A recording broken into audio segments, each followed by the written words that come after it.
எல்லோருக்கும் வணக்கம். நாம் இப்போது சோப்பு எப்படி செய்யலாங்கிறத நம்ம இப்போ பார்க்க போகிறோம். தேங்காய் எண்ணெய் சோப்பு ரொம்ப ஈஸியாக, நிறைய பொருள்லாம் தேவையில்லை, மொத்தம் 3 பொருள் இருந்தால் போதும். சூப்பராக இந்த தேங்காய் எண்ணெய் சோப்பு நம்ம ரெடி பண்ணிடலாம். இந்த சோப்பு நம்ம உடனே யூஸ் பண்ண முடியாது. செஞ்சுட்டு ஒரு 30 to 40 days கழித்து இதை தாராளமாக நம்ம யூஸ் பண்ணலாம். நம்ம ஸ்கின்னுக்கு எந்த பாதிப்பும் வராது. இந்த தேங்காய் எண்ணெய் சோப்பு எப்படி செய்யலாங்கிறத நம்ம இந்த வீடியோவில் பார்க்கலாம். நான் தேங்காய் எண்ணெய் எடுத்திருக்கேன். இது செக்கிலிருந்து வாங்கிட்டு வந்திருக்கேன். இந்த தேங்காய் எண்ணெய் நம்ம சோப்பு செய்யும் போது சுத்தமான தேங்காய் எண்ணெயை எடுத்துக்கணும்.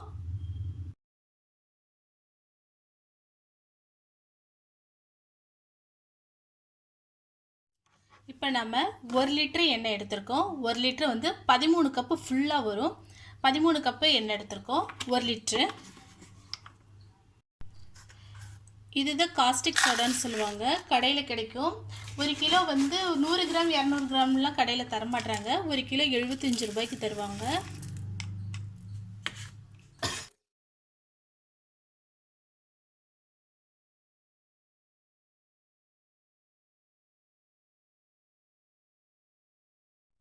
பதிமூணு கப்பு தேங்காய் எண்ணெய் எடுத்திருக்கோம். இந்த தேங்காய் எண்ணெய் 1 லிட்டர். 2 கப்பு காஸ்டிக் சோடா எடுத்திருக்கோம். காஸ்டிக் சோடா யூஸ் பண்ணும்போது பார்த்து யூஸ் பண்ணுங்கள், குழந்தைங்க கையில் பற்றாமல். அடுத்ததாக 5 கப்பு தண்ணி எடுத்திருக்கோம். ஒரு பெரிய பிளாஸ்டிக் டப்பா எடுத்திருக்கேன். இந்த டப்பாவில் ஃபஸ்ட்டு நீங்கள் தண்ணி சேர்த்துக்கோங்க.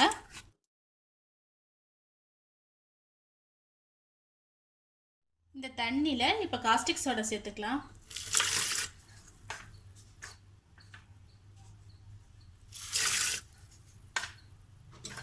சேர்த்துட்டு ஒரு விஸ்கு வச்சு அப்படியே கிண்டி விடுங்க.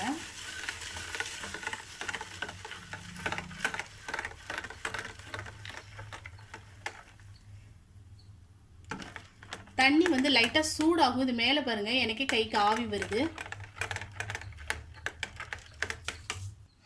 இது 10 நிமிஷம் அப்படியே இருக்கட்டும்.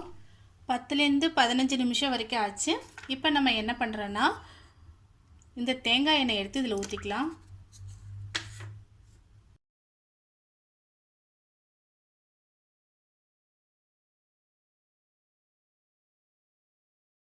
நம்ம எல்லா தேங்காய் எண்ணெயும் ஊற்றியாச்சு.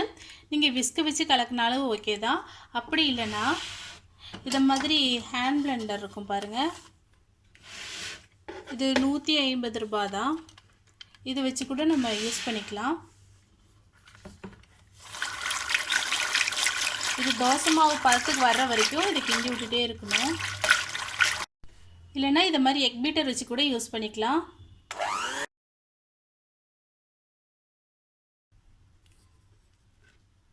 இதை மாதிரி தோசை மாவு பதத்துக்கு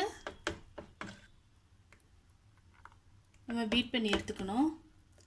நம்ம விஸ்கு வச்சோ இல்லை குச்சி வச்சோ நம்ம செய்யும் போது ரொம்ப டைம் எடுக்கும். இதை மாதிரி எக் பிளெண்டர் வச்சு பீட்டர் வச்சு செய்யும் போது கொஞ்சம் ஒரு 20 நிமிஷத்துலேயே முடிஞ்சிடும். நம்ம நல்லா பீட் பண்ணி எடுத்தாச்சு. இப்போ நம்ம ஆயில் ஊற்றிட்டு அந்த கப்பு இருக்குது பார்த்தீங்களா, அந்த கப்பை நீங்கள் தூக்கி போடாதீங்க. நம்ம அதிலேயே இது ஊற்றி வச்சிடலாம் சோப்புக்கு. நம்மக்கிட்ட மோல்டு இல்லைன்னா இந்த மூடி இந்த மாதிரி இதெல்லாம் வச்சுக்கோங்க. இதே மாதிரி இதில் யூஸ் பண்ணும்போது கொஞ்சமாக எண்ணெய் தடவிக்குங்க. அதில் தடவிட்டு அப்புறம் அதில் ஊற்றி வைங்க.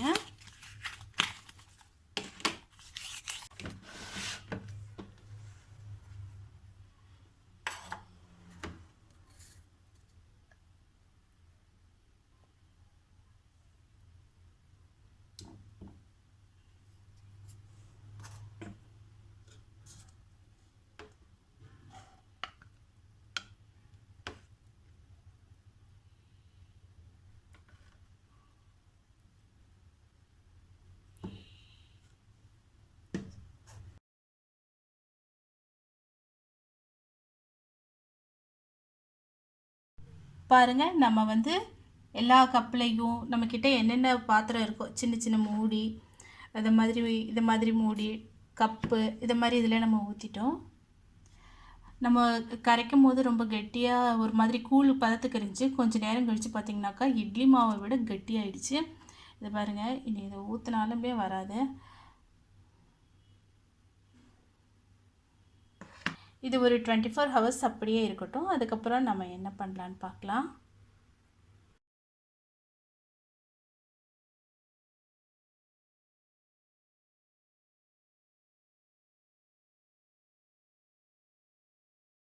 சூப்பராக தேங்காய் சூப்பு நமக்கு ரெடி ஆயிடுச்சு.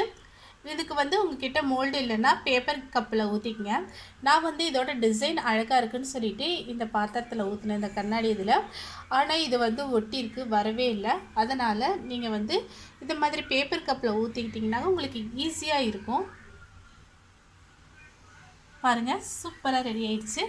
இதை வந்து 30 to 40 டேஸ் கழித்து இதை தாராளமாக யூஸ் பண்ணலாம். இதை நீங்களும் ட்ரை பண்ணி பாருங்கள். ட்ரை பண்ணி பார்த்துட்டு ஃபீட்பேக் சொல்லுங்கள்.